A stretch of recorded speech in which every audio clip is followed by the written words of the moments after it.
Well, hello. The inaugural. I hate when people say annual first. It's never. It's the inaugural. And who knows if this thing will be annual? I doubt it. But hey, it's JB Mathers, a.k.a. the Honorable. How the hell that happened to? Also don't know. And my semi-pro fun friend, the one and only Mikey Dominic, a.k.a. semi-pro. What is up, my young brother? So happy to be here.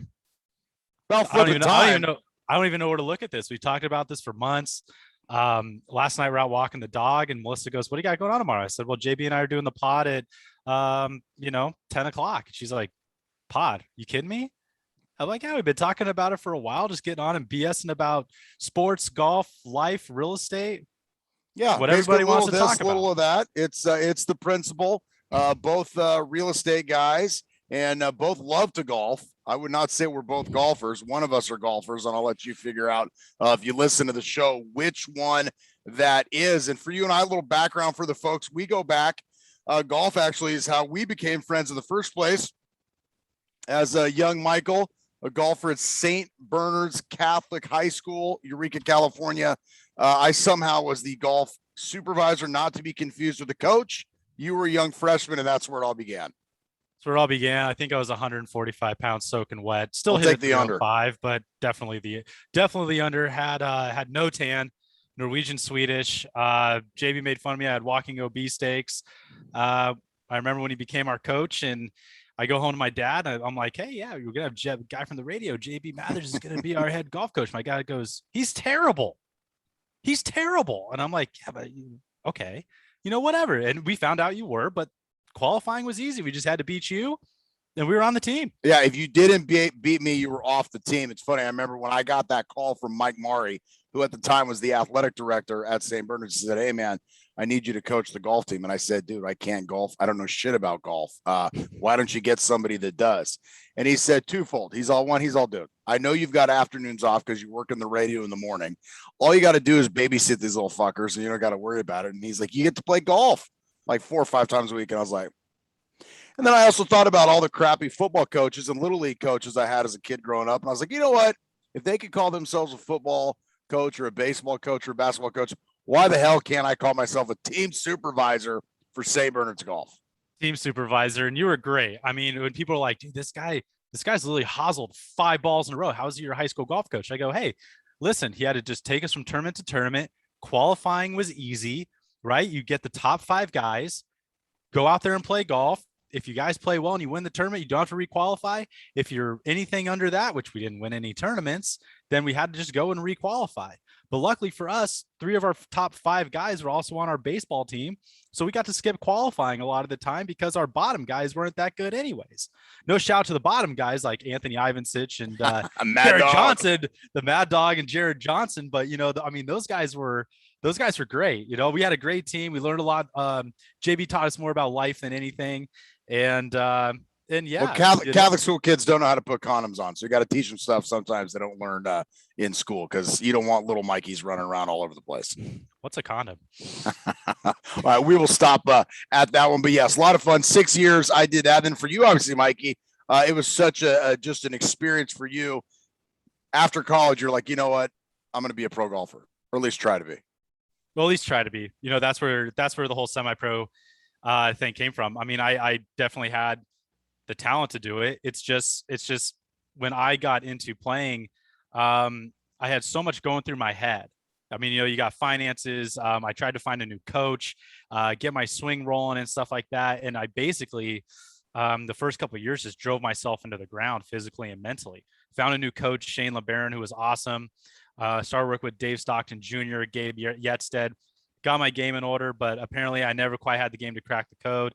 Am I still really good? Yeah, I'm in the top 0.1% of golfers in the world. Played with Aaron Baddeley the other day and beat him. That was pretty awesome. But is it true he's got the hottest wife on tour? I don't know if that's actually true. Wives or girlfriends, whichever one. But Wags, good call. No, she's good. Here's the thing: the guy's got 5 or 6 kids, and she still looks good, and she's super cool. And Bad's a super cool guy. Richard Lee, shout out to him. I think he beat both of us. Semi-retired, Richard Lee. Talk about how hard it is. I don't think people understand, how hard it is to make it as a pro golfer when you think about it. I mean, we all when I say we all, us golfers, we're weekend warriors, and you'll have that guy, the club champion, who shoots 69, once a year, and it's like, oh, well, I God's see number. these guys shoot, this guy shot 75 at the John Deere Classic. Why can't I be on tour? And when you think about it from a football perspective, for me, I played Division II college football. I thought I was pretty good. I remember standing on the sideline of the NFL's AFC Championship in 2000, right when I stopped playing and I graduated, and watching the AFC Championship game on from the sidelines, Raiders versus Ravens. And it took me all 2 seconds to figure out, okay, this is fine. There's no way I can play in the NFL because these guys are monsters. But I think the problem is with golf. I can drive at 300. I could do this. I could do that. Talk about the difference, just all the components that go into it, and I don't even want to talk about the top guys in the top 25. Just talk about those guys who are on the PGA Tour, grinding, make half the cuts. You know what? They probably make $1 million a year, and we'll never hear from them. And they're considered the schlubs. But what does it take? And what are the guys who are on the PGA Tour doing different than yourself, or guys on the Corn Ferry, the guys? I mean, I talk to guys who've been at mini tour events, and they're like, these guys they're not human with what they can do from the golf ball, and they're not even making a living at it. No, it's like, for prime example, Wyndham Clark, right? Guy ends up making the FedEx playoff. I think was it top 125 at the end of the year. I mean, yeah, he was in the top 125, maintained his tour card, gets into any event that he wants. But yeah, like he comes out and he plays Pinnacle Peak with us, never seen the golf course before, shoots 63, no problem, right? So here's the thing: when they miss a green, they get up and down. If they have a birdie putt that's within short range, they pretty much make it. Everyone out, and here's that, everyone out there hits it good. It's just that there's guys that just hit it freaking better. And you look at a lot of amateurs that go, oh man, I really want to go play professional golf. Like, listen, I played with probably 10 guys here, including Sean O'Hara, who's been on tour for what, 20 years, it seems Right. like.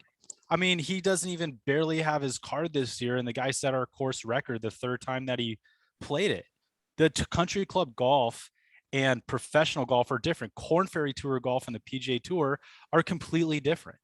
Corn Ferry Tour courses are longer, straighter, less rough, flatter greens. PGA Tour courses, more dog legs, deeper rough, deeper bunkers, faster, more undulated greens. You really have to think your way around those golf courses. And those guys that are really, really good know how to do that. But you also So have, what sets them players. apart? Is it, I mean, it's easy for me to watch a basketball game and be like, look, LeBron James has got mad skills, right? I mean, that's the beauty of Steph Curry. Is I think everybody thinks, well, maybe if they would have practiced hard enough, they could at least be like Steph Curry because he's, 6'4", weighs 180 pounds and could shoot. Now, you can't. Let me just throw that out there. But like LeBron James, you wake up and you're like, I can never be that. Yet I watch bad example. The guy played for a little bit. I know he doesn't anymore. Big bevy guy, Colton Nost. And, you look at him and you don't think to yourself, oh, I mean, his name is Big why Gravy. he made it. Is Big Gravy, man. But the thing is, Colton Nost, he doesn't hit it far, but man, I mean, he'll hit his hybrid closer than most guys will hit their 7-irons, And honestly, like, I mean, he threw the award out, but he won some award as an amateur where it's like you win the U.S. Amateur, low am at the U.S. Open, and then the U.S. Pub Links. And there's only 3 people in the world have done it, and 2 of them are Colt Nost and Ben Hogan, right? Pretty good company. And yeah, you're in. Anytime you're labeled with Benny Hogan, you're pretty good. But those guys, I mean, number one thing that they do is they strike the ball so well. Even Brandt Snedeker and what's his name, Kevin Na, even though they're considered bad ball strikers on tour, they're good, and they're always giving themselves opportunities. The reason what makes a good, and this is just from an idiot golfer who, of course, doesn't need a lesson because he can teach himself. And you've seen how well that works out for me. Hello, Black Sheep Ranch, a guy who's battled the yips more than he hasn't in his life. Is it all right? Let's assume if you're a good enough golfer to be a scratch, you've got a fair amount of physical ability, but to be quote unquote a ball striker or one of these guys who always get up and down, how much is talent? How much is hard work? How much is the mental fortitude? Well, Jesus, mental fortitude. A lot of it. I mean, there are guys that shouldn't even be out there that are somehow have their tour card because mentally they believe in themselves that much and what they're doing. right? And that's a small percentage of golfers that'll make it. There's maybe 5 on tour that in terms of talent don't belong there, but mentally they can just get it going. But you have to do it week after week after week. But those guys, when they go into course management, right, if they're missing greens, they're making sure their up and downs are easy. Right. So that will obviously contribute to the factors of getting up and down, saving pars, or getting up and down on par fives. How many times are you going to sit there from 265 and hit a par 5 and 2? One out of, I mean, for a tour guy, what, 1 out of every 10? Right. So 9 times out of 10, you're trying to get up and down. And then if you're hitting a 3-wood, Jordan Spieth's philosophy, if I miss a par 5 and 2, where am I most likely to chip in from? That's the way that those guys think. And then if I have a tucked pin, do I want to be more conservative and hit 25 feet to the right and have an uphill downhill putt? Or do I want to be aggressive and go after the flagstick where if it runs off, I have an easy uphill chip that is more makeable? That's the way that those guys think. So, okay, but talk about their just ability to hit a golf ball. Is that just years of hard work? Yeah, well, some people are naturally born with it, like Tiger, naturally born with it. Dustin Johnson, naturally born with it. Brooks Koepka had to work a little bit harder. Younger guys, Daniel Berger. I mean, Scotty Scheffler. You know, Scotty Scheffler. I mean, would you ever look at his swing and be like, man, I want to teach that kid? I shot 59 the other day, so he's doing something right. Yeah, exactly. He's doing something right. Doesn't look that pretty, but you know, there's no pictures on the scorecard. You know, but right. So, but Jordan Spieth, right? Pretty decent ball striker. Great short game, completely loses his shit for 3 years. And everyone's like, oh my God, he's done. He's done. What is he going to do? He's got the freaking swing yips. Goes to Butch Harmon, gets tuned up, works on it. That's talent, mental fortitude. Get the swing back into place because he can make an adjustment like that, come back into the top 10 in the world golf rankings. Good to go. Okay. So for me, I talked about that moment when I knew I didn't belong in the NFL. And that was an easy pill for me to swallow because I wasn't built like our buddy Matt Slauson, or, you know, I remember seeing, you know, Shannon Sharp and these guys, freaks of nature. So for me, that was an easy pill to swallow. For you, as you're slanging real estate, helping the old man with the copy machines, PGA Tour fades. What do you think when you think, okay, I got held back because mom and dad didn't give me the correct genes, I didn't put enough work in, or, you know, I didn't see the right shrink when I was around the green? I mean, I wouldn't say it was because I got the wrong genes. I mean, you see my dad plays an absolute specimen on the golf course. Well, your mom's, I mean, she talk about it now. She's the athlete in the family. She's an athlete. She's not the naturally given athlete. She's a little more slow, better fundamentals. Dad was definitely a little bit more slick. But no, I mean, going back, looking at doing it all over again. The hardest part with golf, especially with people moving on, is that, you know, any given Sunday you're good enough, but are you good enough for 32 out of 52 weeks of the year, day in and day out? Right. So I think going back earlier, one, I wish I would have had a better coach. I didn't know anything about golf. Well, you didn't have a chance coming out of high school. I mean, Jesus. Well, coming out of high school, I had no. Yeah, exactly. Should have listened to Dan Freitas. Yeah, dude. God, I love Dan Freitas. Just lead foot there. The best advice Dan ever gave us was when we were going to real quick for the folks who obviously don't know who Dan is, World War II hero, rock star who volunteered as a real golf coach with the team. He was a navigator on a bomber in World War II, freezing his ass off, flying into Normandy behind enemy lines and bombing for our freedom. God bless. He couldn't believe one day they just let him out and they're like, what are you doing? They're like, well, the fact that you're still alive after 25 missions, you're good to go. And the war's over. and the war is over. But Dan, the best advice Dan gave us was we were going to a school dance that night after the South Fork tournament. And he goes, hey, you know, like, what are you guys wearing? We go, tuxes and Jordans, you know, because we're so freaking cool and all that stuff. He goes, man, why are you wearing Jordans? You shoes that you can slide in to dance. So and then he knows, man. We didn't quite pick up what he was putting down, but we figured that out. You don't get to that age not knowing. All right, another quick one I want to run by you from a golf professional standpoint. I heard a guy one time, actually mutual friend of ours, John Grothy, the pro at Willamette Valley now, former director of golf at Bandon Dunes, just an all-around the original director, the OG. And he once said, somebody was talking about how great the putters are on the PGA Tour. And he said, bullshit. He's all, you don't have to be a good putter on the PGA Tour, and you may never know who the best putters are because these guys are so good. They're always so close to the hole. They don't have to be great putters. There could be better putters out there on the weekends playing at the Muni because they have to be, because they're looking at 50 footers every time they're on the green. That's also very true.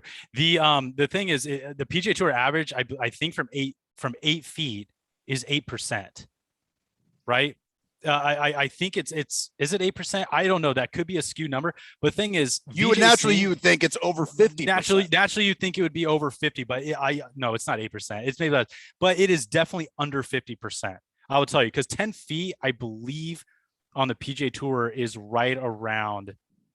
It's lower than 50%. I'll tell you, that's a shocking number. Just like the PGA Tour average from 117 yards is 17 feet.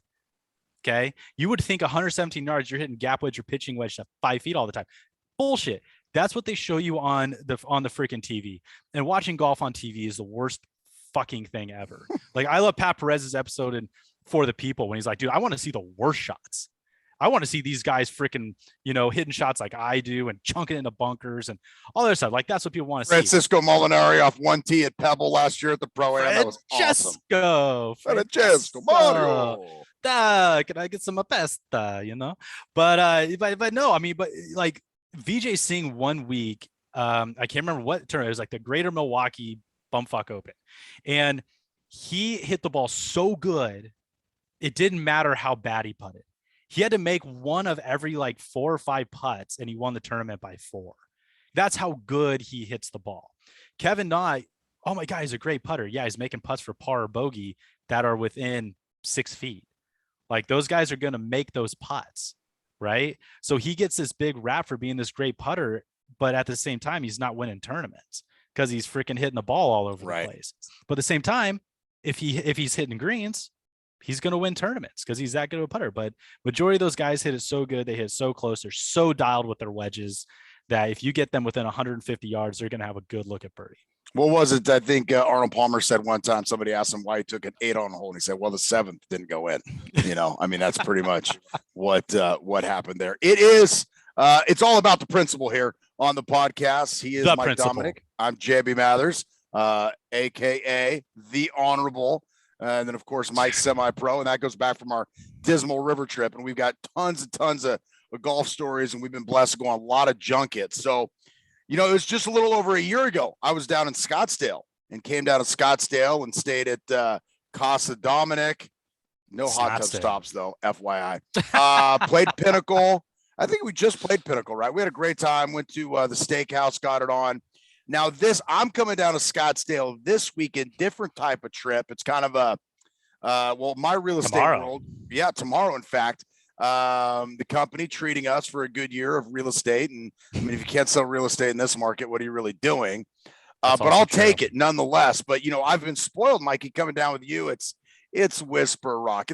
You've got me so much amazing golf down there. I can tell people, Estancia, whatevs. Stuffy. Not in my top 10. Not in my top 10 in Scottsdale, even though I saw it's rated the #1 course in Arizona. They pay for that. They pay for that. They pay for a lot of stuff there. But Whisper Rock, anyways, Whisper Rock and all these, Pinnacle Peak, obviously. And outside of our round, which is going to be the best round of our weekend, which we're playing Pinnacle. Your lineup is the rest of the lineup all booked on golfnow.com. I feel like in every man's golfer now. Not good. After all the stuff you've been through down here and how well you have eaten, golfed, been treated, all of a sudden it's like, hey, we got 4, we got to go play public golf. I'm coming off Blue Jack National, amazing. Preach. Olympia Fields, legit. Preach. Black Sheep Ranch, where we had all the high noons, all the Jesse juice, and all the golf we could handle. Okay. $875 at Jesse Juice. Niedergang's got to get that price down. Inflation. And Niedergang's got to negotiate those prices there for that. I was a little steep on the that. And then, I thought we were in at 752. Then I looked at the pro shop bill too, and I was like, damn it. No Niedergang even more now. So yeah, I guess I get to figure out how the public, I figure I'm in store for like 5-hour golf rounds and a couple of fist fights. Probably a couple of fist fights you're going to get hit into, especially on McCormick Ranch. By the way, any course in Arizona or the Southwest region that has the name ranch in it is more likely a goat ranch than anything. You're the one who told me about the place. It's the Monday qualifier. No, it is. Here's the thing. Everyone's like, oh my, like our friend Larry Devaney goes, "Oh man, how is it playing the Monday qualifier for the waste management? You guys get to play TPC?" I go, "No, dude, we're playing McCormick fucking Ranch down the street. It's been there for 40 years. They've had it there forever. It sucks. There's goose shit everywhere. The greens are rolling in 9. And he was not happy, and that's what I told him. And he's already been out of shape about. I think he's going to fly back early, go to the Niner game. He's so been out of shape. That's what he said. That's what he said another the other deal. day. I played Talking Stick last time I was there. Hated it. I've played True North before. It was fine. But so Scottsdale, what is it? Scottsdale National. What is the one they play the waste management on? TPC Scottsdale. TPC Scottsdale. Thank you. So I saw that Tournament on there. Players Club Scottsdale, for all you scrubs listening out there. Tournament Players Club of Scottsdale Stadium. $347 if I want to play it. 2-3 months before they host their deal. There's one consistent I hear in golf. You ask people what their favorite golf course is, you'll hear 20, 30, 50 different answers. The one consistent I do hear when people say, what is the most overrated golf course you have ever played? I definitely have heard TPC Scottsdale come out of people's mouths. Overrated. Well, I figured overrated. They see it on TV, and yeah, it looks awesome if there are 50,000 people cheering you on in the stadium. Guess what? You're not getting that treatment when you go play it.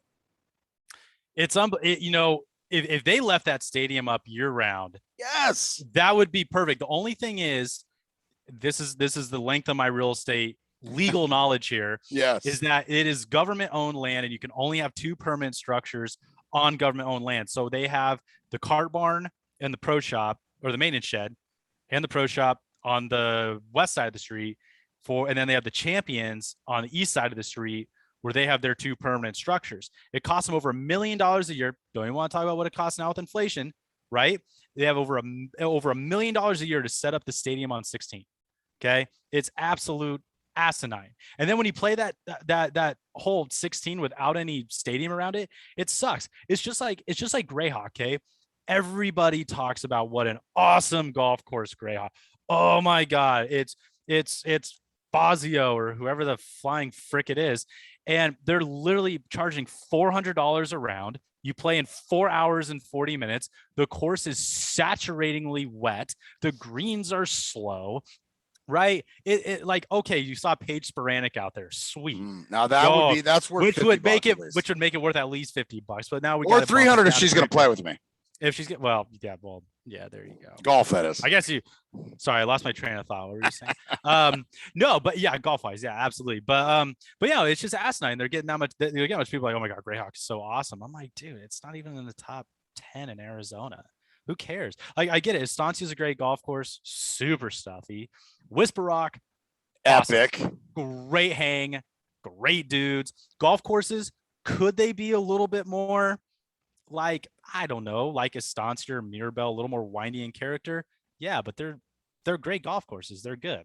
You got all the desert mountain courses, but who wants to drive 45 minutes further north to play 7 Jack Nicklaus courses? They really screwed that up. If they would have taken each designer like Fazio, Pete Dye, even though I hate Pete Dye, like I've never seen how many like golfers so happy when he went 6 feet under. They're like, thank God, we don't have to play in a Pete Dye course. You could get Fazio, you could get Robert Trent Jones, and let them pick their piece of dirt and let them just go at it and design golf courses against each other. That would have been sweet, but no. Let's Jack talk. Nicklaus got a hold of it. All right, obviously a lot of great golf in Scottsdale. There's also a ton of dining options too. So I'm going to be there for 3 nights. I want to make the most of it. Bevy is my first choice, and I couldn't even tell you if the food was any good when I went. The talent level there, absolutely insane. And I'm not sure we're going to get it because we don't land till like 6:30. I reached out to the GM for a table. And when I said table, like I just want a table to eat. I'm not trying to get bottle service for a bunch of old married dudes on a Thursday night, but I would just like to go to the talent level. And then you've got stuff across the board. You got, your Mastros, your Ocean Clubs, how do you rank the dining situations, or does it just depend on, are you booed up? Are you going out with the boys to enjoy a nice meal? Are you going out looking to ruin shop and find the love of your life in Scottsdale? Well, that's your situation. If you're looking to go out, love shop, find the love of your life, you know where to go. I mean, you can go to Beverly, you can go to El Jefe down there. You can go to Bottle Blanc. I mean, they all got food. They all turn into nightclubs at night. It's always a good spot. If you're looking for just a chill night, live music with the boys, be home by 9:30 after a bottle of wine. Obviously, Mastro's is good. I prefer Dominic's because of the name, but Clearly. Michael Mastro is actually the owner of Dominic's and the founder. Named it after his son. So they're still the same restaurant. After the 3-year no compete, that's what happens when you sell your business for all the people looking. But anyways, I would definitely say Dominic's is great. It's up in the Scottsdale quarter. It's not, you don't have to go quite so far north. You don't have to go to Old Town. It's right there in the middle. I love Dominic's. Blanco Mexican is a great spot. I mean, they literally cook their cheese enchiladas in a cast iron skillet, and it just melts all over your mouth. But Sumo Maya, great. Hillstone, great. I've heard from Wyndham that Toca Madera, in terms of scenery, phenomenal. You'll have to, Like, you have you to text can't- me that one for Like sure. you can't like you got to stretch your neck a little bit before you That or go wear out. sunglasses Well- if you're going with Well, your lady. yeah. Well, you also don't want to be doing the the Uncle Larry where it's like, oh my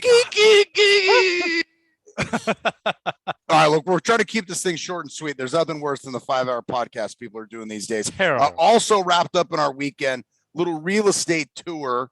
My man Lawrence R. DeBaney. Lawrence R. DeBaney the second. He is, he's looking for a second home / retirement home. I would call him Humboldt County rich. I'd call him above middle class in Scottsdale. If you're him, how do you navigate the market and try to figure out something that works for him? And is it even a good time to buy? Should a guy like that be waiting for the market to crash so he can get a little more bang for his buck? Well, speaking of that, Zillow. I don't know if you saw that. Speaking of crashes, hire a goddamn real estate agent. 7,000 flip homes. 7,000 flip homes they are selling. Not even to one person, not even to Blackstone, not even to anybody else. They got in, lumber inflation went up. They can't find contractors. All these homes they got to flip, boom, completely out of the market. Hire a flipping real estate agent. Like, Zillow sucks. Anyways, but for him, the market down here has cooled down a little bit, right? We got to a point where we had 55,000 residential real estate agents in Maricopa County. There were 3,200 single family detached homes on the market. Okay, people are stripping on the weekends and they've never even seen a pole in their life. Just trying to make ends meet, go back to junior college, whatever. Now we're back up to 7,800, but the only way for us to get more inventory is to keep building. Who wants to keep building in this market? Not a lot of people. Would Lawrence R. DeBaney II, Jr. Esquire, be smart to wait for the market to crash? Yes, absolutely. However, if he has the dough, if he really wants to live here, if he really wants to get in at this thing, then we can go ahead and make something happen, especially in his price range. Guy has taste. He really loves Camelot Homes. I went in their neighborhood yesterday, looking at a lot of good stuff. I sent you the listing, a couple pictures. It's really cool. So that's something. Larry's a smart guy. He's, you can't argue with people who are going to live where they want to live. We just try and go in and make sure that everything goes smoothly where we can. What is the biggest regret the Californians are having when they make their move to Arizona? We know why they're going there. What's the thing they don't really anticipate when they they make that move? That if they vote Democrat, we tell them to go back.